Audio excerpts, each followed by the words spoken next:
About 9:45 this evening, we responded to 7th Street for shot spotter activation indicating multiple shots fired on 7th Street.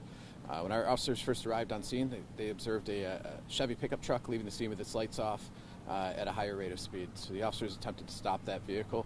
Vehicle refused to stop for the officers. They ended up in a pursuit with the traffic vehicle pursuit with that vehicle that ended down here in the area of 1st Street and Hempel Street behind me. When the vehicle struck a pole just onto Hempel Street. At least one male fled from the vehicle. The officers ended up in a foot chase with that suspect. Foot chase lasted about 3 houses or so to the 300 block of 1st Street. At some point when the officer encountered the individual, some sort of altercation occurred between them. At least one shot was fired, at which point the suspect was struck at least once in the upper body.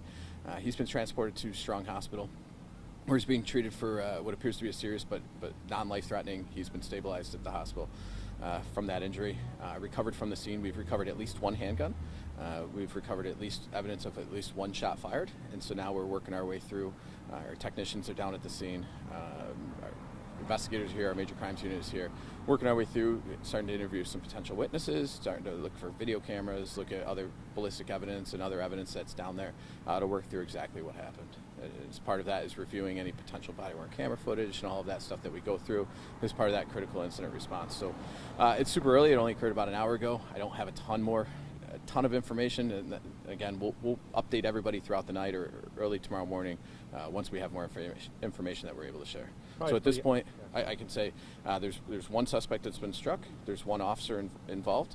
That officer is not injured at this point that we're aware of, and the suspect again is being treated for at least one gunshot wound to the upper body, and I'm told that he is in stable condition at this point. Are you looking for anyone else at this point? So as we work our way through, we're dealing with the one suspect, but there's always the potential for more, and that's where part of that interviewing witnesses, part of looking at videos, talking to the officers involved, working our way through to identify if there's more suspects involved, and if there are more, who they are and where they went. And that's part of that investigation. So I'm not in a position to say, but the incident with the shots fired between the officer and the suspect was one officer and there's one suspect. And I'm sorry that aspect of things. I'm sorry if this is an obvious question, but the bullet that hit the suspect, that came from the officer? So again, that's what we're working our way through. So I don't have the ballistics in front of me. That's what we work our way through. But at this point, I do know at least one shot was fired and the suspect was struck at least once in the upper body.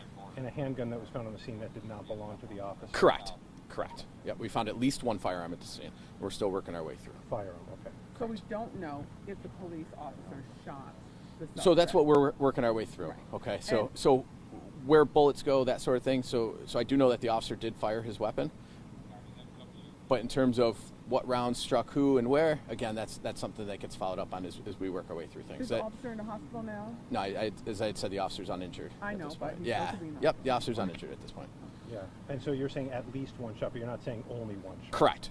Okay. It's very early. That's where we review things. At this point, we allow the officer to collect himself and figure himself out as we work our way through things, because obviously it's a very traumatic incident, having something like that occur with the officer. So our number one priority right now regarding that officer is his welfare, and then the evidence and the sorting through of the investigation, that'll come as the night goes on. Could you provide any more details about 7th Street? You said report of shots fired. Yeah, so we responded for shot spotter activation. So our technology indicated shots were fired on 7th Street. That's what our officers were responding for, and that's where this vehicle left with its lights off, and that's where the officers ended up in a pursuit with that vehicle. They attempted to stop it. The vehicle failed to stop, and the officer ended up in a pursuit with the vehicle. I saw someone in handcuffs on 1st and Clifford. Is that connected to this? Yeah, so that's what we're working our way through, is seeing who's connected, who's not connected. So our investigators are sorting through some things right now, and we'll have more information on that later. All right. Thanks, guys. Great. Thank you. Yep.